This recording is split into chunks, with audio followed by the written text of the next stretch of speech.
থেকে শ্রী শ্রী ঠাকুর পুনর্গঠন এবং যাবতীয় কর্মকাণ্ডের সুকঠিন দায়িত্ব তার জ্যেষ্ঠ আত্মজ পরম পূজ্যপাদ শ্রী শ্রী বরদাকে অর্পণ করেন। পরম পূজ্যপাদ শ্রী শ্রী বরদার শুভ জন্মতিথিতে আশীর্বাণী দেন শ্রী শ্রী ঠাকুর। আজ তোমার জন্মদিন। তুমি দুনিয়ায় নেমে এসেছিলে এমন তবে একটি জীবন। তোমার প্রার্থনা করি পরম পিতা জীবনের উচ্ছল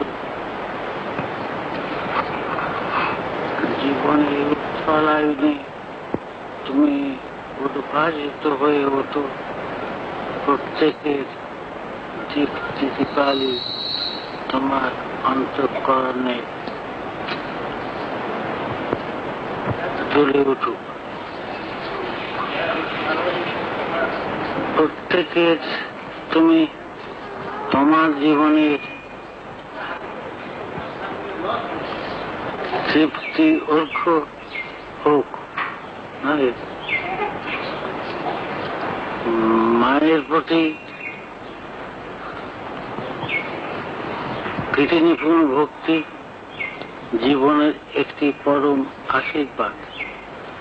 তুমি সেই আশীর্বাদ দীপ্ত পুরুষ।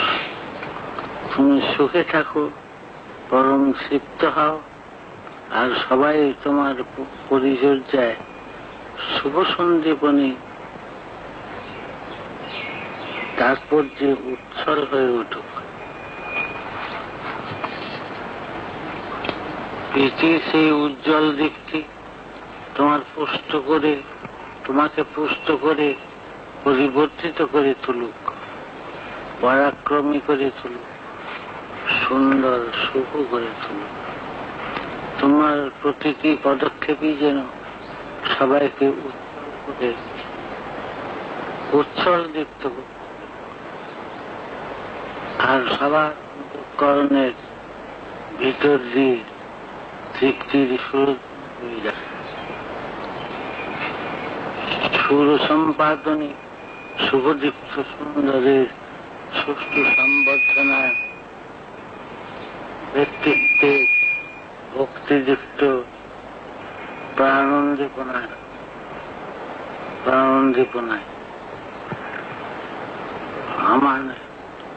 আমার পরম পিতার কাছে একান্ত প্রার্থনা এই, তুমি সুখে থাকো, তুমি শুভ সন্দীপ্ত হও।